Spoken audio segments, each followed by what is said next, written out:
Like the man said, make clean living. Knicks Pacers, Obi Toppin missing the corner three. But watch this, because it bounces around. Bounce, bounce, drop. Perk, who gets credit for that bucket? Obi Toppin for even taking the shot. Look, it don't matter how it goes in. You have to give the man credit. He shot the ball in the discussion. No, how the hell you going to give somebody credit that shot an air ball? I mean, stop. He shot an air ball. I mean, granted, it bounced off somebody's head and went into the rim, but it was an air ball. Oh. Bounce, bounce. What's happened to Kendrick Perkins? What's wrong with you? Air ball. We need more in-person time. More in-person time. That's the answer. Make tenacity. You guys got to check out the defense here. Davion Mitchell. This is, by the way, Perk came back to the building last night for this. Stephen A., who does he remind you of? Well, right there, I would tell you anywhere from the glove to Spud Webb or Muggsy Bogues. Muggsy Bogues, not Spud Webb. Spud Webb was more offense. Muggsy Bogues was defense. He got all up in you. Gene Smith from Georgetown. Remember that, Rachel Nichols, former Washington Post reporter? Yes, that dude. I can do the rest of the show on that, but we won't. I won't make everyone suffer through that. I'm going to talk about somebody who got their jersey retired in Memphis called the Grindfather, Tony Allen. That's first team all defense right there. That's Tony Allen type mentality. Getting into you and barking at you at the same time, active hands. But he wasn't short and didn't get under you. Miss respect. Let's go to the street and check out this block that Ball is Life posted. Take a look. I mean, this is concrete. You got to chill a little bit here. Yeah. But this is where you develop. This is when you develop those war wounds. This is Yeah, but those kind of wounds men are allergic to. I'll just leave it at that. Those kind of wounds we definitely frown upon. We don't want that. Well, this got us thinking, guys, about the most disrespectful dunks ever. So I think it's time for the music. It's time to run it back, friends. Let's take a listen. I love it, the dulcet tones of Run It Back. 2006, LeBron on Mo Williams. Oh no. Yeah. Look at that face, too. That was the young Bron, too. Look at that face, Stephen A. With all due respect, LeBron has never exactly looked young. But the point that I'm trying to make to you is, that definitely so. That LeBron, you got to watch him on a break. He'll get anybody. This is MJ. Now that's disrespectful right there. And this is Wizards MJ, mind you. So this is a 40-year-old man getting up on you. The fact that he still had a 30-inch vertical at that age is impressive. You know, going against the Bulls, too. He had a mission that night. 2011, Stephen A. JaVale on Wes Matthews. Oh, that's nasty right there. Yeah, just took it. He didn't even block it. He just snatched it. But you got to, in the stare down. There you go, young JaVale. He did look young. There you go. 2004, Kobe. On your guy, Ray Allen. That was that. Excuse me. You know what?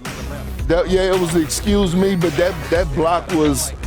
He was mad at Ray for beating him out of the row if he got game. So he had to send him back. That's I'll show you who she's just. I don't know if Kobe was trying to act at that moment in time, though. He was. I think so. Look at that. Ellis on Brian Davis, 1994. That's a good one right there. That's a good one. That was very disrespectful. I like that. I like that. Well, that's the name of the game, and we're in a good city for that. Welcome back to The Jump. We are live from Sin City. I'm Rachel Nichols here with Kendrick Perkins, and Mr. Stephen A. Smith extraordinaire is joining us too. And I want to shift to the Eastern Conference, gentlemen. Sure. The Bucks look to run it back. Giannis and Milwaukee probably still celebrating their first NBA championship in 50 years. We're going to let them have it for a little while. Yeah. But there are other teams in the East who want a piece of that title, and they're going to make it a little bit tougher this coming season. Miami added Kyle Lowry, PJ Tucker. The Nets added Patty Mills. They've got their loaded lineup. They're giving everyone extensions. So, Stephen A., I'll start with you. do you think there will be more or less pressure on the Bucks this coming season? I think there's going to be less. The fact of the matter is Giannis is young and he's got plenty of time. He's already a 2-time league MVP, a defensive player of the year, and obviously now a champion. He's delivered the goods and an NBA Finals MVP after an absolutely phenomenal, epic performance in the closeout Game 6. When you look at them right now, they're going to play with considerably more ease. We're going to look at Middleton and Drew Holiday and expect more from them, because as good as they are, consistency is really their thing, not their skill. It's about their consistency that they got to deliver. We all know they can already ball both offensively and defensively. Giannis just has to continue to improve on his free throw shooting and his perimeter shooting. But there's nothing else that we look at, including his work ethic, that makes us question anything about Giannis. And because he's already a champion and we don't question those other things about his game, all we'll be looking for him to do is, improve his perimeter shot and stuff like that. We ain't going to be worried about, is he going to show up in the clutch? Is it a big game and he's going to be scared to show up? Oh, we know better than that now. We know better than that. Amen.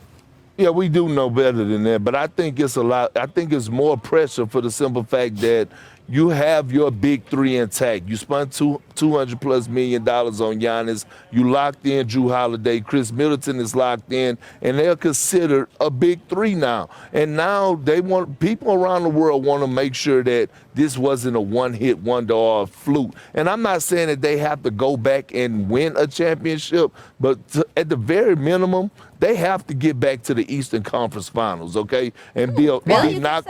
Yes, and be knocking at the doorstep of entering the finals. Look, you cannot come off of winning the championship with having Giannis Antetokounmpo, who arguably, we could argue, even though I will go with Kevin Durant, is arguably the best player in the game today. You cannot have a guy like Drew Holiday and Chris Middleton as your.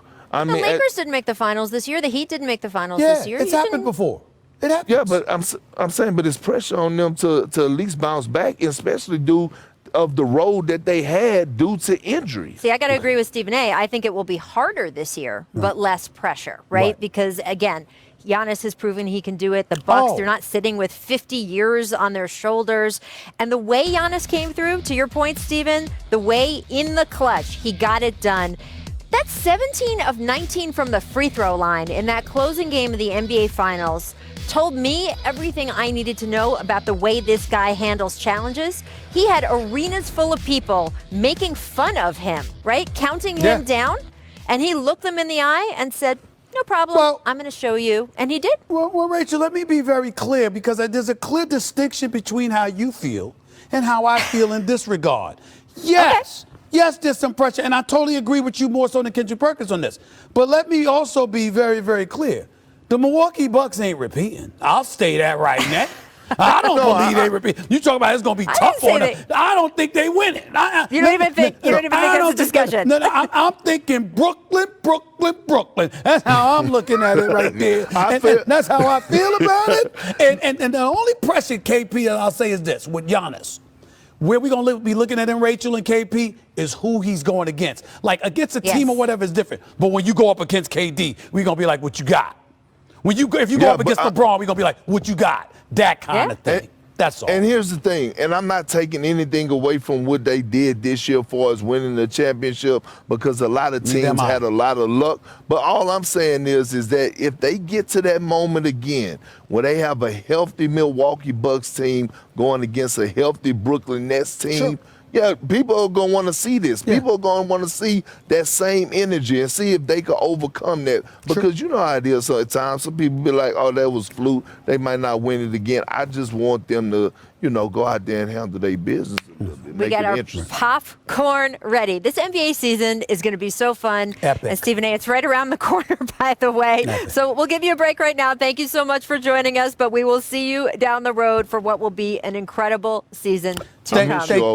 Thank y'all for having me. You ain't got to call me, I don't look old. You know what I'm saying? You ain't got to call me old. To keep my age. Sir. Keep that to yourself. Everyone else stick with us because we got Spurs assistant coach Becky Hammond stopping by. We're going to get into her thoughts on winning at Summer League, all these interviews she's been on for a head coaching spot, and so much more.